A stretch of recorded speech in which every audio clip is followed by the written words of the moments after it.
وہ خزائن جو ہزاروں سال سے مدفون تھے، اب میں دیتا ہوں اگر کوئی ملے امیدوار، کوئی ملے امیدوار۔ اعوذ باللہ من الشیطان الرجیم، بسم اللہ الرحمن الرحیم۔ ملفوظات سیدنا حضرت اقدس مسیح موعود علیہ الصلوۃ والسلام۔ قرآن مجید میں فتنہ دجال کا ذکر۔ حضور علیہ الصلوۃ والسلام فرماتے ہیں، قرآن شریف کو سورہ فاتحہ سے شروع کر کے غیر المغضوب علیہم ولا الضالین پر ختم کیا ہے، لیکن جب ہم مسلمانوں کے معتقدات پر نظر کرتے ہیں تو دجال کا فتنہ ان کے یہاں عظیم الشان فتنہ ہے، اور یہ ہم کبھی تسلیم نہیں کر سکتے کہ خدا تعالیٰ دجال کا ذکر ہی بھول گیا ہو۔ نہیں، بات اصل یہ ہے کہ دجال کا مفہوم سمجھنے میں لوگوں نے دھوکہ کھایا ہے۔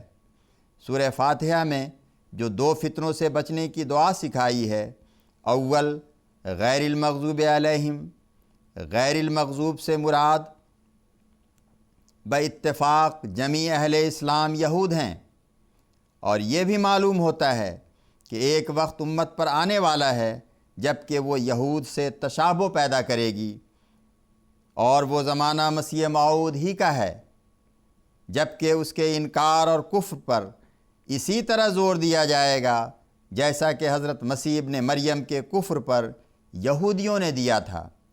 غرض اس دعا میں یہ سکھایا گیا کہ یہود کی طرح مسیح موعود کی توہین اور تکفیر سے ہم کو بچا، اور دوسرا عظیم الشان فتنہ جس کا ذکر سورہ فاتحہ میں کیا ہے اور جس پر سورہ فاتحہ کو ختم کر دیا ہے، وہ نصارہ کا فتنہ ہے جو ولا الضالین میں بیان فرمایا ہے۔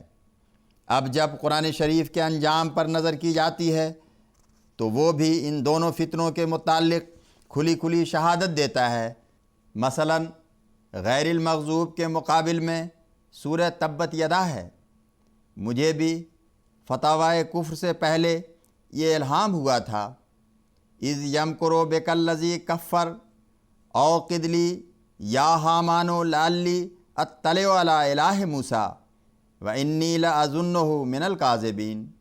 تبت یدا ابی لہب وتب ما کان لہ ان یدخل فیہا الا خائفا وما اصابک فمن اللہ۔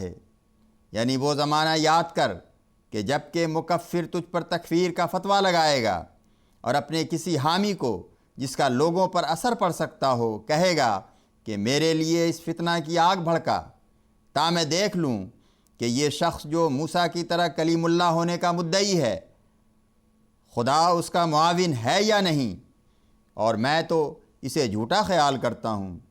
ابی لہب کے دونوں ہاتھ ہلاک ہو گئے اور آپ بھی ہلاک ہو گیا۔ اس کو نہیں چاہیے تھا کہ اس میں دخل دیتا، مگر ڈر ڈر کر، اور جو رنج تجھے پہنچے گا وہ خدا کی طرف سے ہے۔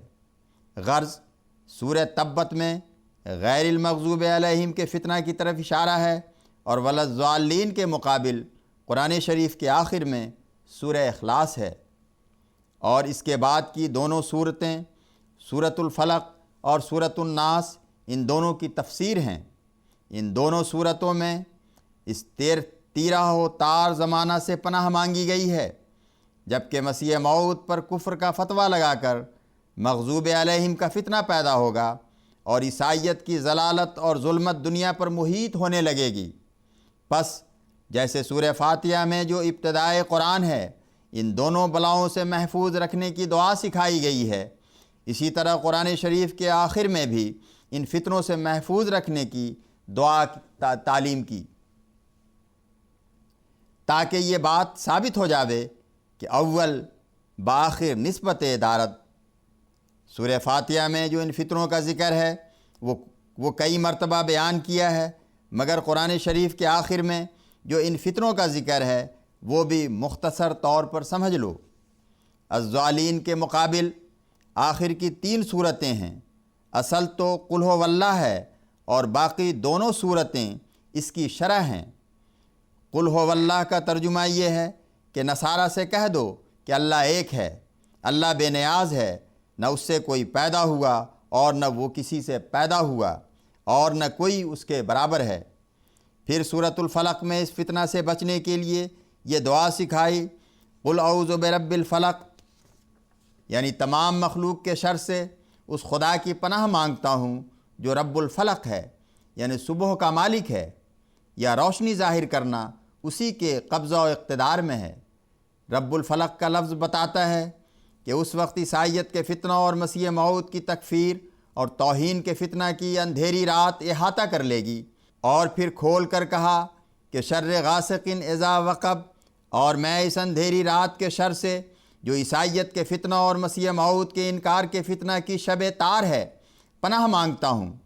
پھر لکھا وَمِن شَرِّ النَّفَّاثَاتِ فِي الْعُقَدِ، اور میں ان زنانہ سیرت لوگوں کی شرارت سے پناہ مانگتا ہوں جو گنڈوں پر پھونکے مارتے ہیں۔ گروہوں سے مراد وہ معضلات اور مشکلات شریعت محمدیہ ہیں جن پر اہل مخالف اعتراض کرتے ہیں اور ان کو ایک پیچیدہ صورت میں پیش کر کے لوگوں کو دھوکہ میں ڈالتے ہیں۔ اور یہ 2 قسم کے لوگ ہیں، ایک تو پادری اور ان کے دوسرے پس خوردہ کھانے والے، اور دوسرے وہ ناواقف اور ضدی ملا ہیں جو اپنی غلطی کو تو چھوڑتے نہیں اور اپنی نفسانی پھوکوں سے اس صاف دین میں اور بھی مشکلات پیدا کر دیتے ہیں، اور زنانہ خصلت رکھتے ہیں کہ خدا کے مامور و مرسل کے سامنے آتے نہیں۔ پس ان لوگوں کی شرارتوں سے پناہ مانگتے ہیں، اور ایسا ہی ان حاسدوں کے حسد سے پناہ مانگتے ہیں، اور اس وقت سے پناہ مانگتے ہیں جب وہ حسد کرنے لگیں۔ اور پھر آخر سورہ میں شیطانی وسوسوں سے محفوظ رہنے کی دعا تعلیم فرمائی ہے۔ جیسے سورہ فاتحہ کو الضالین پر ختم کیا، ویسے ہی آخری صورت میں خناس کے ذکر پر ختم کیا تاکہ خناس اور الضالین کا تعلق معلوم ہو۔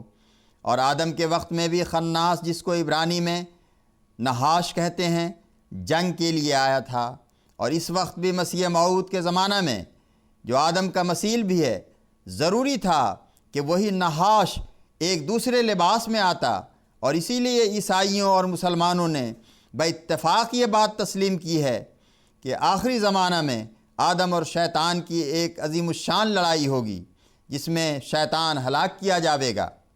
اب ان تمام امور کو دیکھ کر ایک خدا ترس آدمی ڈر جاتا ہے، کیا یہ میرے اپنے بنائے ہوئے امور ہیں جو خدا نے جمع کر دیے ہیں؟ کس طرح پر ایک دائرہ کی طرح خدا نے اس سلسلہ کو رکھا ہوا ہے۔ وَلَضَّالِّينَ پر سورہ فاتحہ کو جو قرآن کا آغاز ہے ختم کیا، اور پھر قرآن شریف کے آخر میں وہ صورتیں رکھیں جن کا تعلق سورہ فاتحہ کے انجام سے ہے۔ ادھر مسیح اور آدم کی مماثلت ٹھہرائی، اور مجھے مسیح موعود بنایا تو ساتھ ہی آدم بھی میرا نام رکھا۔ یہ باتیں معمولی باتیں نہیں ہیں، یہ ایک علمی سلسلہ ہے جس کو کوئی رد نہیں کر سکتا، کیونکہ خدا تعالیٰ نے اپنے ہاتھ سے اس کی بنیاد رکھی ہے۔ اللہم صلی علی محمد وآل محمد وبارک وسلم انک حمید مجید۔